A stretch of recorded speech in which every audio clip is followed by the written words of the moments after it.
Hello, പുതിയ വീഡിയോയിലേക്ക് എല്ലാവർക്കും സ്വാഗതം. എല്ലാവർക്കും ഉത്രാട ദിനാശംസകൾ. ഈ വീഡിയോ എല്ലാം ഉത്രാടവും തിരുവോണം എല്ലാം കഴിഞ്ഞിട്ടായിരിക്കും പോസ്റ്റ് ചെയ്യുന്നത്. എന്നാലും എല്ലാവർക്കും ആശംസകൾ. എല്ലാവരും ഓണത്തിൻ്റെ തിരക്കിലായിരിക്കും അല്ലേ? നമ്മളും അത്യാവശ്യം തിരക്കിലെല്ലാം തന്നെയാണ്. അപ്പോൾ ഇന്ന് ഉത്രാടം, ഇന്ന് നമ്മൾ തറവാട്ടിലാണ് കേട്ടോ. അപ്പോൾ രാവിലെ ചായ കുടിയെല്ലാം കഴിഞ്ഞു നമ്മൾ തറവാട്ടിലേക്ക് പോവുകയാണ്. പ്രതിയേട്ടൻ പണിക്ക് പോയിനി, ഉച്ചവരെ പണിയെടുത്തിട്ട് പ്രതിയേട്ടൻ വരും.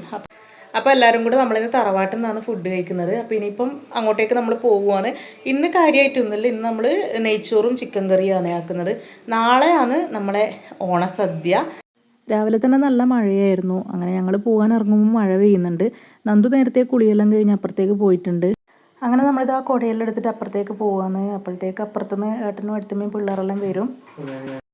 അങ്ങനെ നമ്മളെല്ലാവരും കൂടെ അതാ പച്ചക്കറിയും കാര്യങ്ങളെല്ലാം അരിയുകയാണ്. അപ്പോൾ നേരത്തെ പറഞ്ഞതിൽ ചെറിയൊരു മാറ്റമുണ്ട്. നേരത്തെ ഞാൻ നെയ്ച്ചോറും ചിക്കനും എന്നല്ലേ പറഞ്ഞത്. അപ്പോൾ ആ പ്ലാൻ ഒന്ന് ചെറുതായിട്ട് മാറ്റിയിട്ട് അത് ബിരിയാണിയിലേക്ക് ആക്കിയിട്ടുണ്ട് കേട്ടോ. അങ്ങനെ ഇന്ന് സ്പെഷ്യൽ ബിരിയാണിയാണ് ഉണ്ടാക്കുന്നത്. അപ്പോൾ നമ്മളും ഏട്ടനും പ്രതീക്ഷ ഏട്ടനും എല്ലാവരും കൂടി ഇങ്ങനെ വർത്താനം പറഞ്ഞിട്ട് ഓരോ കാര്യങ്ങൾ ചെയ്യുവാണ്. പ്രതിയേട്ടൻ പിന്നെ പണിക്ക് പോയതുകൊണ്ട് പ്രതിയേട്ടനില്ല. അങ്ങനെ ഓരോരാളും ഓരോ കാര്യങ്ങൾ ചെയ്യുന്നുണ്ട്. പിന്നെ നമ്മളിത് മുറിക്കുന്ന സമയത്തിന് ഇവർ പോയിട്ട് ചിക്കൻ വാങ്ങിയിട്ട് വന്നു. അങ്ങനെ പിന്നെ നമ്മൾ നേരെ ചിക്കൻ്റെ പരിപാടി നോക്കുമെന്ന്.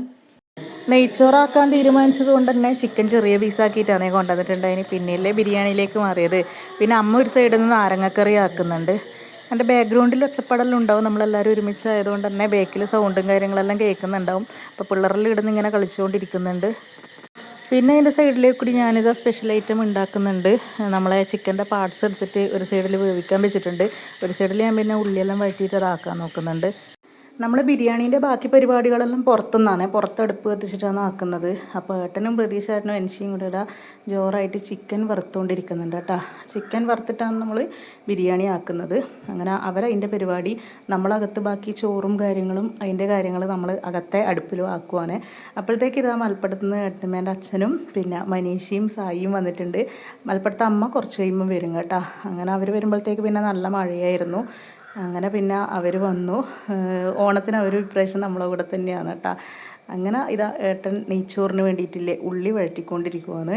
പിന്നെ നമ്മൾ മുകളിൽ ഡെക്കറേഷൻ ഇങ്ങനെ ഇടൂലേ, അപ്പോൾ അതിന് വേണ്ടിയിട്ടില്ലേ ഉള്ളി വഴറ്റിക്കൊണ്ടിരിക്കുവാണ്. പിന്നെ അണ്ടിപ്പരിപ്പും കാര്യങ്ങളെല്ലാം വറുത്തെടുത്തതിന് ശേഷം വേണം ഇനി നമുക്ക് നെയ്ച്ചോറാക്കാൻ. നെയ്ച്ചോറ് പക്ഷെ പെട്ടെന്നാവും കേട്ടോ, വലിയ സമയമൊന്നും വേണ്ടല്ലോ.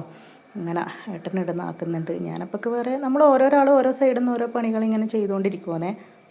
അങ്ങനെ നമ്മൾ ബിരിയാണിയെല്ലാം സെറ്റായി. ലാസ്റ്റ് വീഡിയോ ഒന്നും എടുക്കാൻ പറ്റിയിട്ടില്ല. ആദ്യം തന്നെ പിള്ളേർക്ക് കൊടുത്തു കേട്ടോ.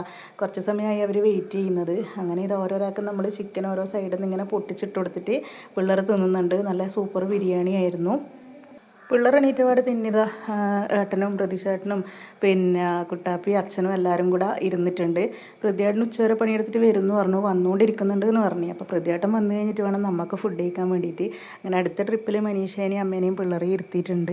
അങ്ങനെ എല്ലാവരും ആസ്വദിച്ച് ബിരിയാണി കഴിക്കുവാണ്. പിന്നെ അതിൻ്റെ കൂടെ അച്ചാറും ചള്ളാസും പപ്പടവും ഉണ്ടായിരുന്നു കേട്ടോ. എല്ലാവരും ബിരിയാണിക്ക് നല്ല അഭിപ്രായം തന്നെയാണ് പറഞ്ഞിട്ടുണ്ടായിന്. അപ്പോൾ ഇതാണ് നമ്മളെ സൂപ്പർ ബിരിയാണി, നമ്മളെല്ലാവരും കൂടി ഉണ്ടാക്കിയ ബിരിയാണി. അപ്പോഴത്തേക്ക് പ്രതിയേട്ടനും വന്ന് ഇതാ കുളിയെല്ലാം കഴിഞ്ഞ് നമ്മളും എല്ലാവരും ഫുഡ് കഴിക്കുവാണ് കേട്ടോ. അപ്പോൾ ഇതൊക്കെയായിരുന്നു നമ്മളെ ഉത്രാട വിശേഷങ്ങൾ. ഉത്രാട സ്പെഷ്യൽ കേട്ടോ, ഉത്രാട സ്പെഷ്യൽ ബിരിയാണി. അങ്ങനെ ഫുഡെല്ലാം കഴിച്ചതിന് ശേഷം പിന്നെ എല്ലാവരും കുറച്ച് നേരം റെസ്റ്റ് എടുത്തു. അതിന് ശേഷം ഞാൻ പിന്നെ നേരെ ഏട്ടത്തിയമ്മേൻ്റെ അടുത്തേക്ക് പോയിട്ടുണ്ടായിനെ. എനിക്ക് കുറച്ച് ഡ്രസ്സൊന്ന് സ്റ്റിച്ച് ചെയ്യാനുണ്ടായിരുന്നു. വീട്ടിൽ നിന്ന് അമ്മ ഫ്രോക്ക് നൈറ്റി എല്ലാം വാങ്ങി തന്നിട്ടുണ്ടായിനെ. അപ്പോൾ ഞാൻ ഉത്രാടത്തിന് ഇട്ടത് എനിക്ക് ഏട്ടനും ഏട്ടത്തിയമ്മയും വാങ്ങി തന്ന ഓണക്കോടിയാണ് കേട്ടോ. അപ്പോൾ അതാണ് ഞാൻ ഉത്രാടത്തിൻ്റെ അന്ന് ഇട്ടത്. അപ്പോൾ ഓണത്തിൻ്റെ ഡ്രസ്സെല്ലാം വഴിയെ കാണിച്ചു തരാം.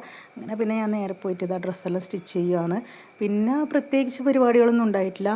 വൈകുന്നേരം എന്താണ് പൂക്കളം ഇടേണ്ട പരിപാടികളെല്ലാം നോക്കിയിട്ടുണ്ടായിരുന്നു. അങ്ങനെ ജസ്റ്റ് ഒന്ന് പൂക്കളത്തിൻ്റെ പരിപാടി നോക്കാൻ ഞാൻ വീണ്ടും ഏട്ടത്തിയമ്മേൻ്റെ അടുത്തേക്ക് വന്നതാണ്. അപ്പോൾ ഇപ്രാവശ്യം നമ്മൾ മുകളിലാണ് കേട്ടോ പൂവിടുന്നത്. താഴെ ഇടും, എന്നാലും കുറച്ചൊരു വലിയ പൂക്കളം മുകളിലാണ് ഇടുന്നത്. അപ്പോൾ പ്രതിയേട്ടനാണ് പൂക്കളത്തിൻ്റെ ഡിസൈനെല്ലാം വരയ്ക്കുന്നത്. അങ്ങനെ ഇടത്തകൃതിയായിട്ട് അവർ ഡിസൈനെല്ലാം വരച്ചുകൊണ്ടിരിക്കുന്നുണ്ട്. പൂക്കളം ഇട്ടതെല്ലാം നാളെ കാണിച്ചു തരാം കേട്ടോ. നമ്മൾ പൂ വാങ്ങിയത് കുറച്ച് കുറഞ്ഞു പോയിന്, അതുകൊണ്ട് വലിയ പൂക്കളൊന്നും നമുക്ക് ഇടാൻ പറ്റിയില്ല. കുറച്ച് ചെറിയ പൂക്കളം ഇട്ടിന്, എന്നാലും നല്ല അടിപൊളി പൂക്കളം തന്നെ ഇട്ടിന്. അത് ഞാൻ അടുത്ത വീഡിയോയിൽ കാണിച്ചു തരാം. അപ്പോൾ എല്ലാവർക്കും ഹാപ്പി ഓണം. നമ്മളെ വീഡിയോ ഇഷ്ടപ്പെട്ടിട്ടുണ്ടെങ്കിൽ എല്ലാവരും ലൈക്ക് ചെയ്യുക, ഷെയർ ചെയ്യുക, കമൻറ്റ് ചെയ്യുക. അതേപോലെ ചാനൽ ആദ്യമായിട്ട് കാണുന്നവർ ഒന്ന് സബ്സ്ക്രൈബ് കൂടി ചെയ്യണേ.